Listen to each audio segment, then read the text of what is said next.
Hello, everyone. Dr. Anna Kebecka here. It is so good to be here with you guys and to be to have you here as part of my community. There is so much that I want to share with you today, and I've got an amazing expert here to share it with me. So welcome to the Girlfriend Doctor Show. We're actually recording this live on Facebook right now, so you can ask your questions live. Stress is such a big issue, and it is such a difficult thing to even talk about or even to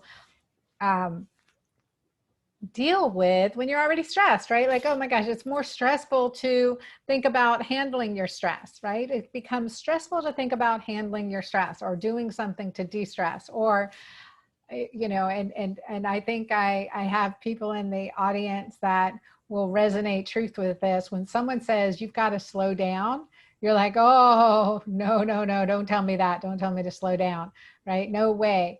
And so that's what I want to talk with you about today. I love talking about stress. Well, I don't love talking about stress, but I am passionate about talking about the stress cortisol oxytocin connection. When we are stressed, we increase our cortisol, which also increases our blood sugar and can cause havoc with our hormones, increasing menopausal and perimenopausal symptoms, especially hair loss, fatigue, weight gain, acne, exhaustion midday, difficulty sleeping. You're exhausted but can't stay asleep, and mood swings, irritability, anxiety, irritation. All of those things are part of the stress cortisol connection. Now, beyond that, when we're increasing cortisol, oxytocin decreases. So that creates this disconnect, this anhedonia, this lack of joy and lack of pleasure. But I am so passionate about bringing this back to you. So today on my Girlfriend Doctor Show, and here with us now is Doni Wilson. I have interviewed her in my Instagram at the Girlfriend Doctor before, and she came out with a new book that is entitled Master Your Stress, Reset Your Health. And so this is Dr. Doni Wilson. She's a naturopathic doctor, a certified professional midwife, certified nutrition specialist, and best-selling author of Master Your Stress, Reset Your Health. For more than 22 years, she has helped thousands of patients overcome health challenges and achieve wellness by using specific strategies that address the whole body and ultimately resolve the underlying causes of distress. So, hey, Doni, how are you? Glad to have you here with me today. Oh, I'm so glad to be here. And I think you're right on with your introduction there in terms of how much we struggle with the effects of stress, and yet thinking about it sometimes stresses us out more. So it's like, how do we solve this? So true. So let's dive, I'm happy to dive into it and answer anybody's questions, like what has us stuck? Like and the stress just keeps coming, It's not like it's just rapid fire sometimes it feels like, right? Like and we get so used to it. It's like our normal is to feel stressed. Right. And let's just talk about, give us a case, maybe your story or a story of one of the clients you've worked with to start us out on what brings them in, and then how your Reset Your Health program, when you manage your stress, Reset Your Health program really results in being centered and feeling that peace despite all understanding. Well, definitely. I mean, and this is the thing is I learned everything that I wrote about in the book and everything that I do when I work with patients one-on-one and in programs, I learned from my own experience. I was completely run down by stress and burned out and whatever you want to call it. My cortisol and adrenaline were completely on the floor. And I'm like, how am I even functioning at this point? After naturopathic medical school and training as a midwife and having my own daughter and running my practice, I was like, and I was actually part of my naturopathic training was about cortisol and adrenal glands, which make cortisol. And so I had learned about this, but it wasn't until I really experienced it myself that I was like, oh, that's what they were talking about when we when we learned about how much cortisol imbalances can affect the way we feel. So I get it. It can really feel like you don't know how you're going to continue going forward in your day-to-day life experience for men, women, and now I see a lot of teenagers too who are experiencing these imbalances of cortisol levels as well as adrenaline levels that really throw us for a loop. And so most people who end up, working with me or calling me, a lot of times it may be that they're experiencing extreme fatigue. That fatigue is a very common, just feeling tired when you wake up or feeling tired all day. That's a very, very common symptom. A lot of times it's also anxiety, feeling like you're just like your brain just keeps on throwing more worries and fears at you, and maybe it's going to disrupt your sleep. For some people, it does not disrupt their sleep. And then it starts to spiral into other things like you mentioned, whether digestive issues, other hormone imbalances, maybe autoimmunity, frequent infections, or chronic infections, like viral infections like HPV. And so we start to see that these different health issues come on, and we're a lot of times in conventional care, we're focused on the symptom, right? What can I do for treating anxiety or for getting me back to sleep or to suppress this allergic reaction or autoimmune condition? And as a naturopathic doctor, I'm thinking, what really caused it to begin with? And so that's what I did for myself, is I just wasn't going to give up until I figured it out. I'm like, have I want to know why and what can I do. I'm willing to change my diet. I'm willing to take herbs and nutrients. I'm willing to, learn how to meditate. I'm willing to do these things, whatever it takes to feel better. And that's what I'm hearing from a lot of people now who contact me. They're like, yes, I can take a medication, but what I really want is I want to know, what does my body need in order to really heal and resolve this, so that I can go through my life and not be constantly, feeling like I'm getting run down and drained by my life experience. Right. And this is a really good point, because oftentimes the number one cause of all, over 90% of health related visits to your medical doctor are caused by stress.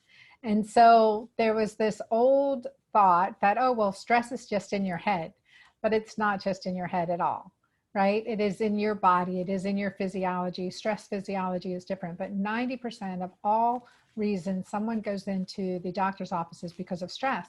Now, Doni, you were a nurse midwife, right? Mm-hmm. And and I'm an obstetrician, OBGYN. And so that when we're monitoring a baby's health, we're listening to heart rate variability. That Yeah. is a marker of how well their physiology is adapting to their environment. Are they in peace? Are they healthy, happy? Are they resilient? Then we have high heart rate variability. And so when you're stressed or in type A, adrenaline mode, high cortisol mode, and there are different types of stress, when you're in that really, that critical stress, your heart rate variability straight lines, that flat lines. And we know as an obstetrician, when a baby's heart rate variability flat lines, we have to get that baby out. It is time to get that baby out. And otherwise, that's the big thing. It doesn't have to plummet down into these deep descents. It actually is just that loss of heart rate variability, and that says there's a sick baby and we better get it out. And then we forget about checking until, now that we're, menopausal, or we're looking at this stuff. I mean, it really came, heart math, which you guys listening, check out heart math, and you can all measure heart rate variability with a smart app on your phone. There are many free heart rate variability monitors, and heart math enables you to do biofeedback so that you can actually increase your heart rate variability. That is resetting your hypothalamic pituitary adrenal axis, this entire connection communication system that we have. And so let's break it down too. Let's break this down when we're talking about the HPA axis. Let's talk about, okay, what is that hypothalamic pituitary adrenal axis? You've already mentioned the adrenals, so let's start there. Mm-hmm. What are the adrenal glands, and how do they feed into the entire, into our entire nervous system? Why is it so important in the stress response and how we can master stress? And I love, by the way, how you're bringing in, what we can learn from babies, but also some from moms.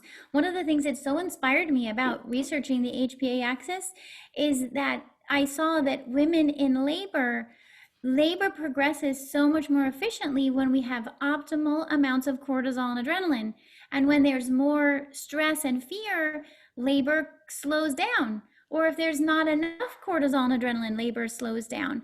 And so it's like the same thing. It's like we can learn from women who are in labor, and we can learn from babies that it's about, for humans, it's about how do we find our optimal stress response and stress recovery.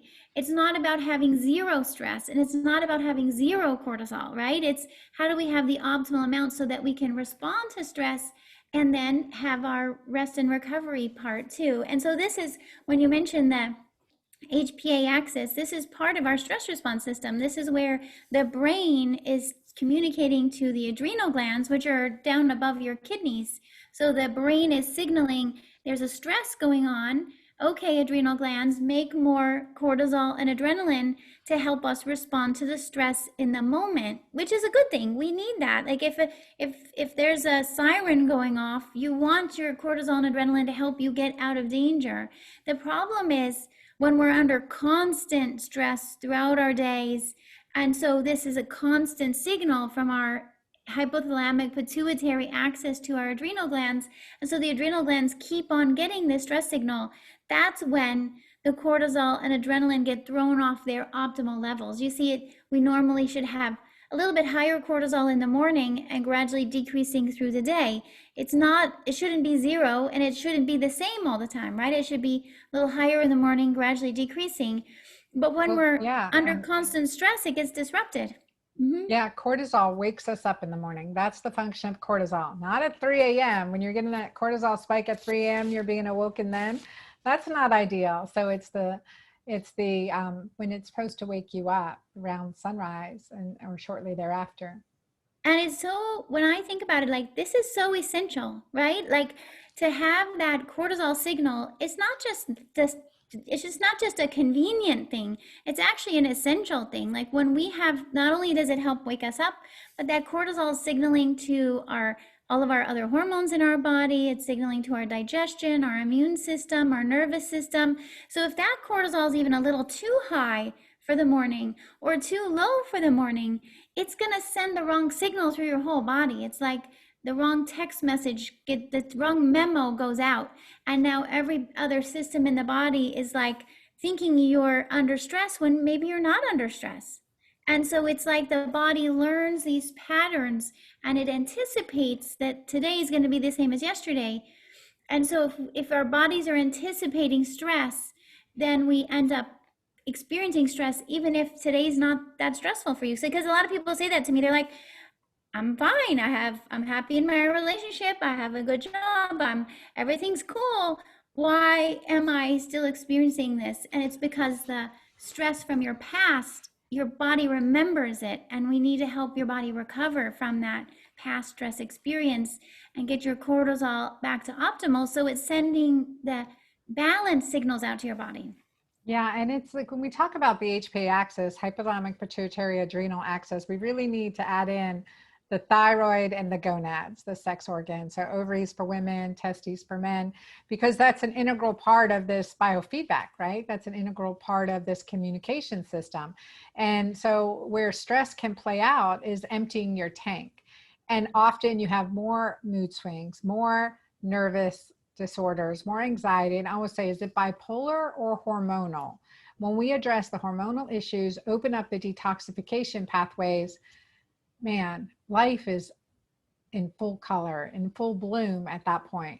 That is completely different than the dark, lonely place where we sometimes find ourselves because of this chronic condition. So let's talk about the different, let's talk more about, you've really delved into the HPA. So talking about the role of thyroid in stress response, as well as, as well as how it affects what you've seen, how it affects hormonal balance and menopause specifically. Well, we know that when that cortisol is either too high or too low, it's going to send the stress signal, an imbalance signal to the other hormone, the other glands too. So a lot of times then people, more common might be low thyroid function.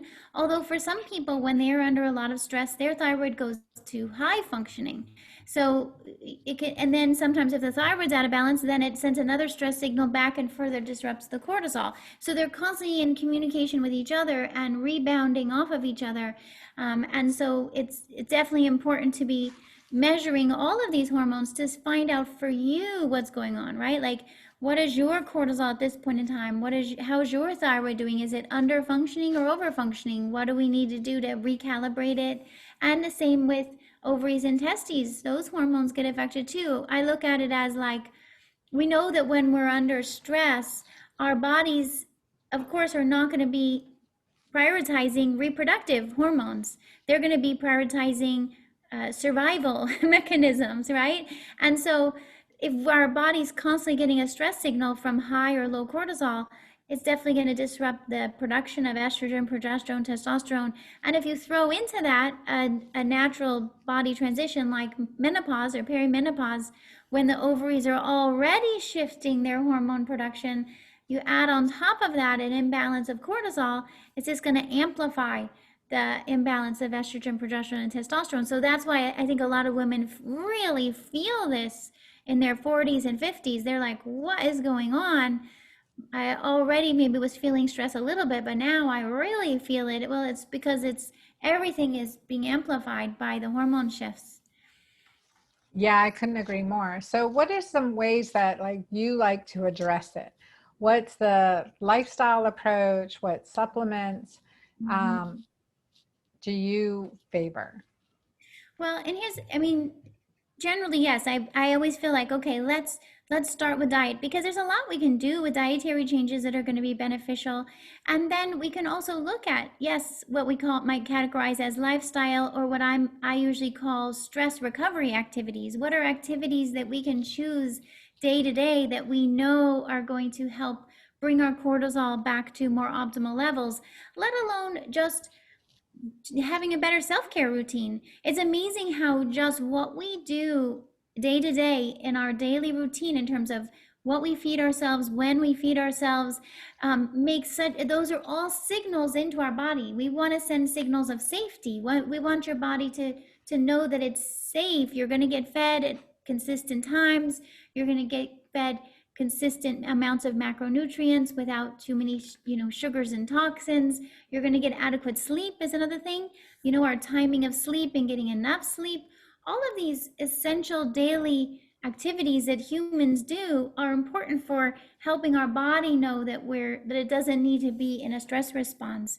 And then from there, we can use specific nutrients and herbs that the research has shown helps to get the cortisol back to optimal. So we know, for example, if cortisol is too high, we can look at the research and see, this nutrient and herb will help reset the HPA axis and get the cortisol back to optimal. Or if the cortisol is too low, we're going to use a different set of nutrients and herbs to help the adrenals bring the cortisol back to optimal. I just think that's so cool, isn't it? To think that we can use nutrients and herbs to help our adrenal glands reoptimize the cortisol production. And by the way, this is not, as you know, it's not going to show in your regular blood work, and you're not going to hear this in your annual physical exam, most likely, because they're going to be more likely to pay attention if the adrenals can completely go off track, right? If the cortisol goes way too high or way too low, they're going to pick up on that.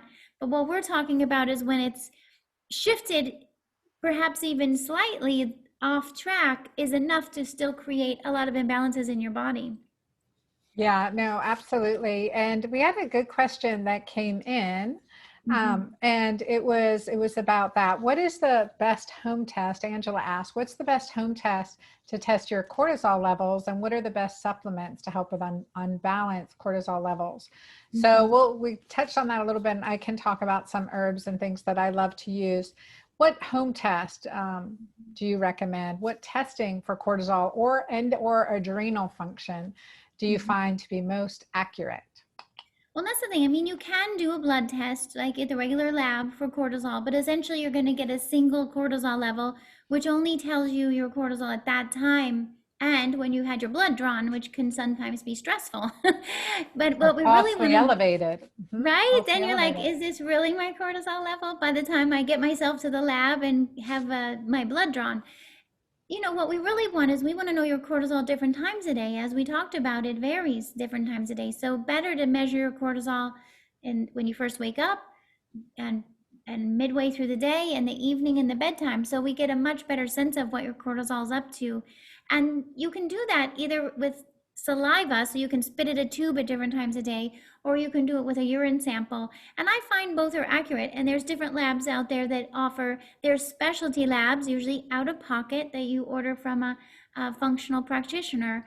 But then you can do it at home. You can spit at a tube at different times a day, or collect urine at different times a day. The urine one is usually from the precision analytical lab called Dutch testing, but also I'll use saliva testing, so that we can, you know, either way, now we know really what your cortisol's up to. And I recommend, by the way, based on my research, I would also highly suggest measuring adrenaline levels also. This is norepinephrine and epinephrine, which is also produced by the adrenal glands, as well as DHEA, another hormone made by the adrenal glands. If you can get more information about your adrenal function, it's only going to help you optimize their function even more. Yeah, no, that's great. I agree. I think that one of the things that I've learned in testing, and I've lectured and trained physicians in testing, which is better, blood, urine, saliva, and there are benefits and downsides to each and every one of them. Until we get really good at energetic testing, Yes. then we've got to work with these limitations. But I think each one of them will tell us something. Specifically, when we're looking at when we're looking at baseline cortisol. Now, we can look in the saliva, we can look at cortisol levels, but if they're on a steroid medication, like for asthma or eczema or anything like that, it's going to disrupt the results. Yes. We're going to get false, results. So with salivary testing, if you're not on any of those, and these are baseline, I think it works really nicely. And now they do the small salivary test kits, so you don't have a lot of saliva that you've got to give out, and you're going to measure your DHEA and then it's DHEA in the saliva. It's DHEA-S in the blood. So if you guys are asking for these tests, to make sure you differentiate, really makes a big difference. So they're going to look at DHEA and then typically a 4-point cortisol. And you're measuring this throughout the day, and that's really nice. And then urine testing to look at your metabolism of cortisol, right? We're really looking at the metabolic end products or byproducts of cortisol. Our urine tells us so much, you guys. Man, and I was thinking about this. Where was I the other day? Or someone was telling me about Lake Lanier, or in Atlanta, is really become very estrogenic lake. And they're saying, well, it's the birth control pills and women's urine and it's coming, and all this stuff. I'm like, it's the pesticides, herbicides, and everything you're spraying on that golf course right around that lake.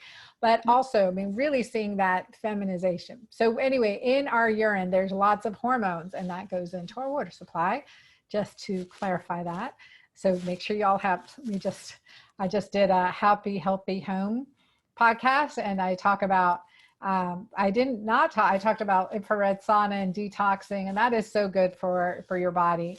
So I also talk about what my organic bed that I'm sleeping in by organics, and I have an air filtration system by Air Doctor in the house, and I have a water purifier downstairs because I haven't connected a new one for my new sink, so I actually have to go downstairs to get purified alkaline water is the one that I use, but otherwise I use a structured water filter thing up here. And so it is important to decrease the endocrine disruptors you're having. So I went off on a tangent, you guys, thank you. But this is good because those to me are also stresses on our body, toxins as a stress. And yes, we can't avoid all stress in our lives, but we can choose to take steps to decrease our toxic stress exposure, which is only going to help, and it's so important. Absolutely. Absolutely. So all that to talk about urine testing. Urine can tell us something. And I used to tell my patients in my medical practice is that I will check every single one of your body fluids at one time or another. I'm going to check urine, saliva, your vaginal fluid, your stool, just name it. So, and it tells us something different. So it's really important in hormone balancing and managing an individual to look at it these different ways, not all at the same time. Use it over time. Cortisol in the blood, If it's flatlined if it's low at a blood draw, I know you're severely low, but I'm also going to look at your DHEAS at the same time.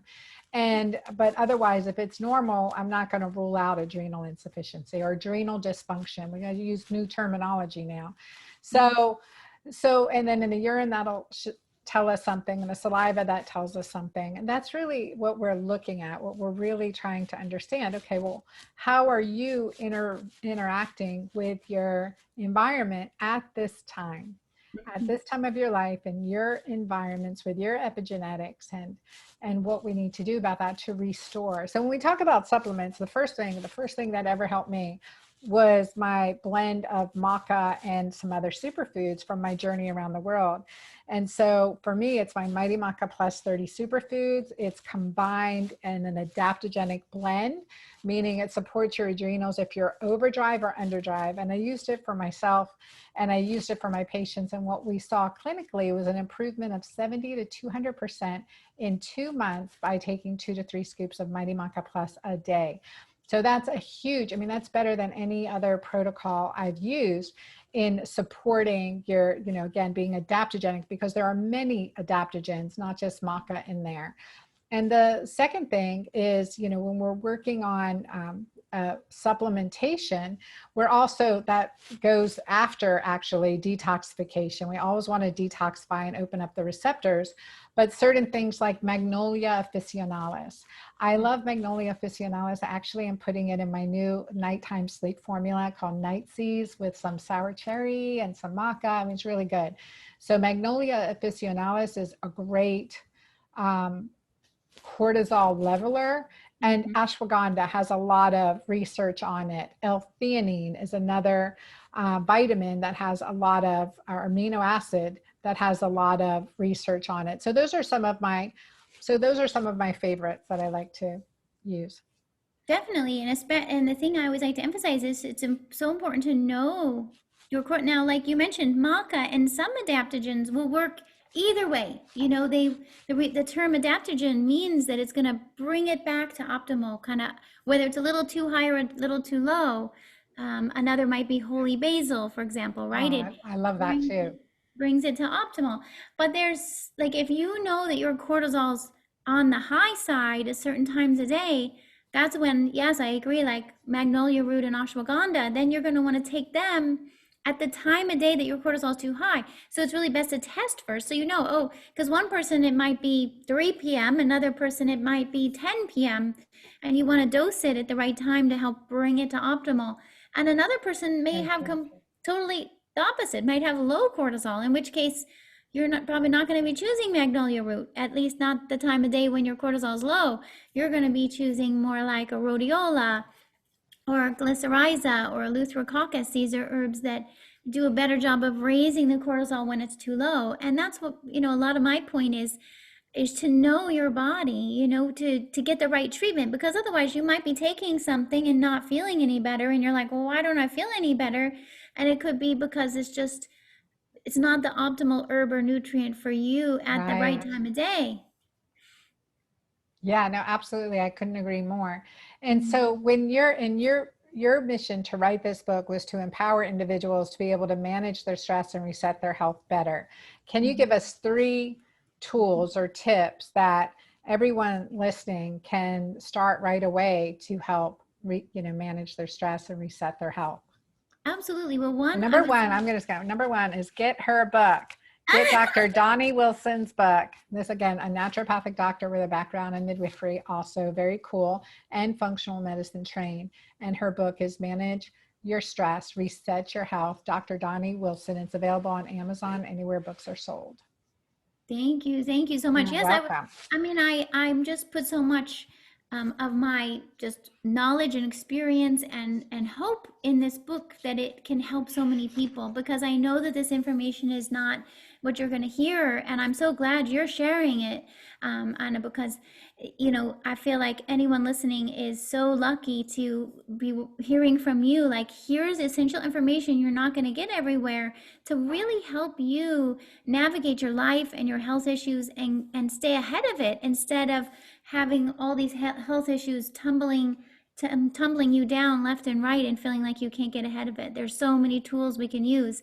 In the book, I refer to what I call the CARE method, which is clean eating, adequate sleep, recovery activities, and exercise to match your stress pattern. So this is where I'm also really begging researchers to do more research on diet, sleep, recovery activities, and exercise based on whether a person has high cortisol they're trying to bring down or low cortisol they're trying to bring up.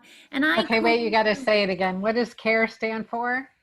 CARE stands for clean eating, Clean eating. adequate sleep, recovery activities, and exercise. And recovery activities, there's a whole menu of them. Everything from mindfulness and breath work, and you talked about biofeedback earlier, using your heart rate variability to monitor how we can optimize our sympathetic and vagus nerve recovery from stress. There's also everything from listening to music and dancing and just spending time in nature. All of these activities have been shown to some degree to help us recover from stress. And so what I encourage people to do is to, even just from listening to this, do a little check-in with yourself and say, how am I doing currently with my self-care, which is how are you eating in a way that's going to support your body to recover from stress and minimize your stress exposure? How are you doing with your sleep? Are you getting that 7.5 to 9 hours of sleep, or what do we need to do to improve it? Are you getting some recovery activities, those that I just mentioned? Are you getting some each day, even 5 minutes? Are you exercising? Not that you have to be doing, in fact, I warn you against over exercising. So I don't want you to overdo it. I want you to exercise to match your body at this point in time so that you can be recovering from stress and not causing more stress on your body. And so this is, what I encourage in terms of even just checking in on your daily self-care routine.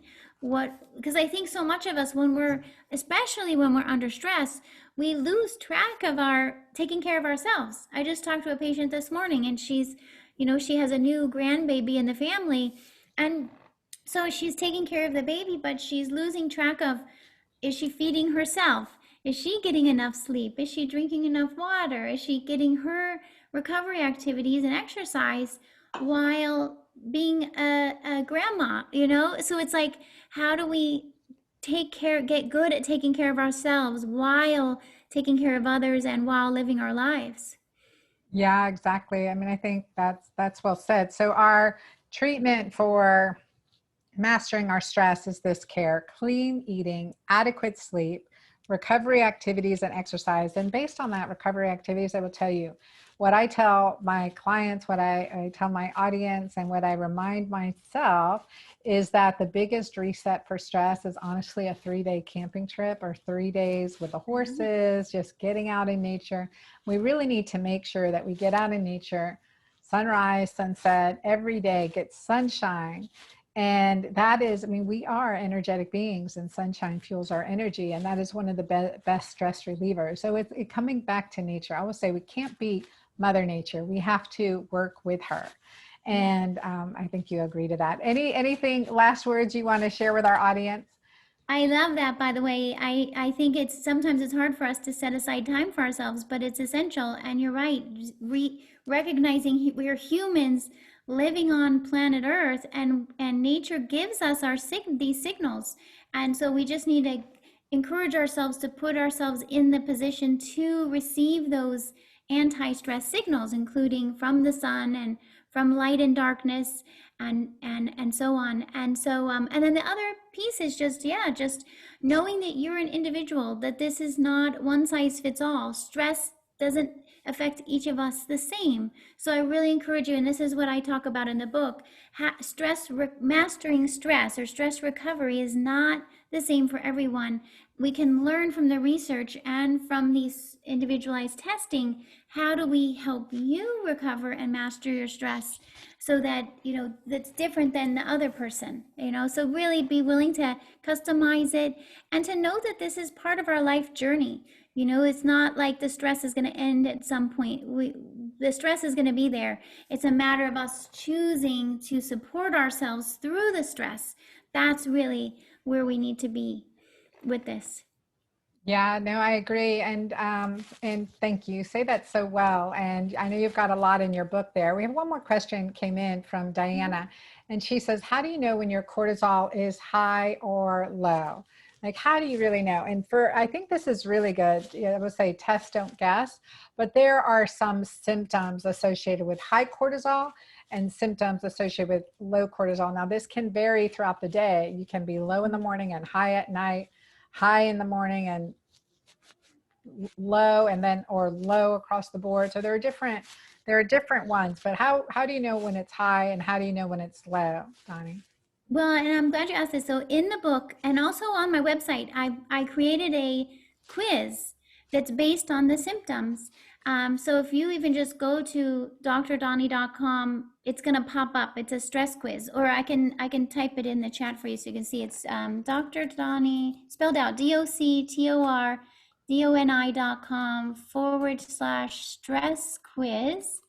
And you're going to be able to go through, it's I think 15 questions, so it's pretty quick, and it's exactly what you're describing. It's based on the symptoms. What I do is I look at 5 areas. I look at your energy level. So if you're very fatigued, it's more likely you have low cortisol, but not always. Sometimes people with high cortisol have low energy also. So that's one piece of it, is your energy level at different times a day. It's also looking at your sleep patterns. How well are you falling asleep, staying asleep? I look at your focus. How well can you complete tasks, or are you experiencing some brain fog and distraction? I also look at your how just your body feels. Like there's certain symptoms in your body that can reflect cortisol and adrenaline levels, as well as, let's see, what am I miss? Mood. Are you having low mood or anxiety? So these are the areas that we look at in those 5 areas of your body that help me to see, are you likely to have high or low cortisol, high or low adrenaline? And so that quiz helps you to know your stress pattern and then to be able to solve for it. Okay, how do I need to implement care, and which herbs and nutrients are right for you based on your stress pattern? Yep, I love it. And thank you. And I think that really is a great way to end with my rapid fire question. So Donnie, I do these rapid fire questions for for whenever I'm doing an interview on the Girlfriend Doctor show. And this will be recorded and put in my podcast. So you guys will be able to catch this there.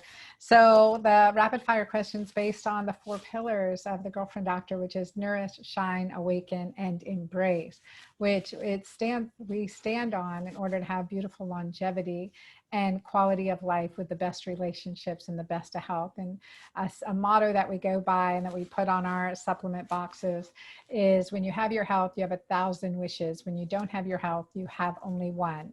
So with that said, I'm going to investigate your pillars. Let's see, nourish. What is your favorite food, Dr. Donnie?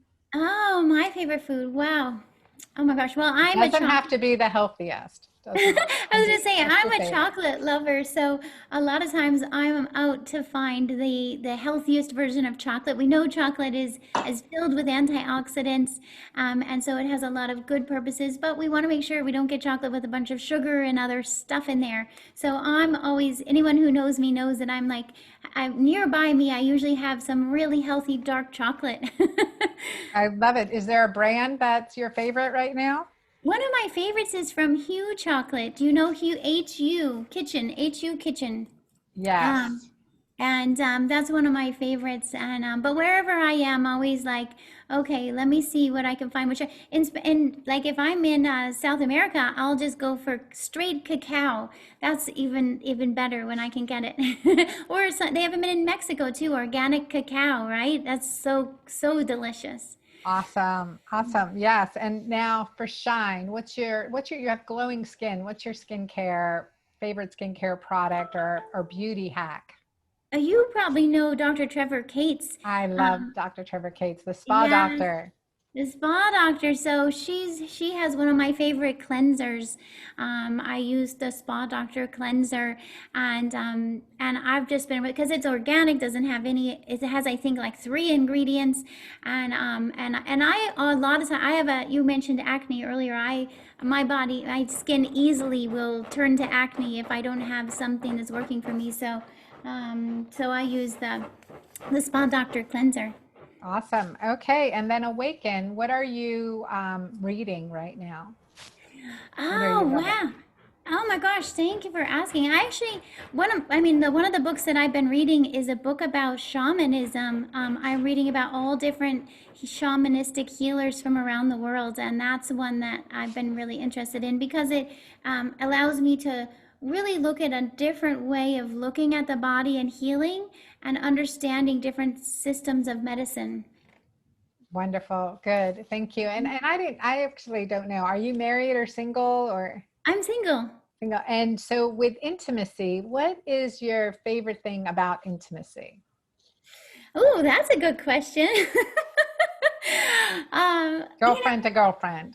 I mean, I was thinking about it like the thing is like a lot of times now we're connecting with each other like this, like on a video or, texting people or, like it's not so much one on one. And it's so I think that there's something, it makes me wonder like ways that we can experience intimacy even if we're not in person with other people. And of course we can have intimacy with ourselves.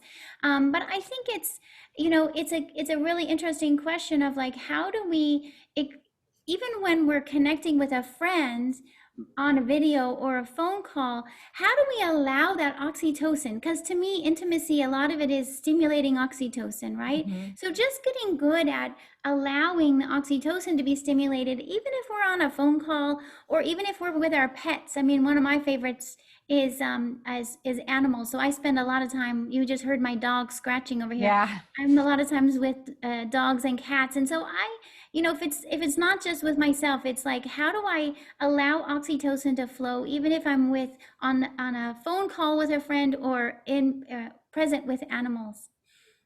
Awesome. Awesome.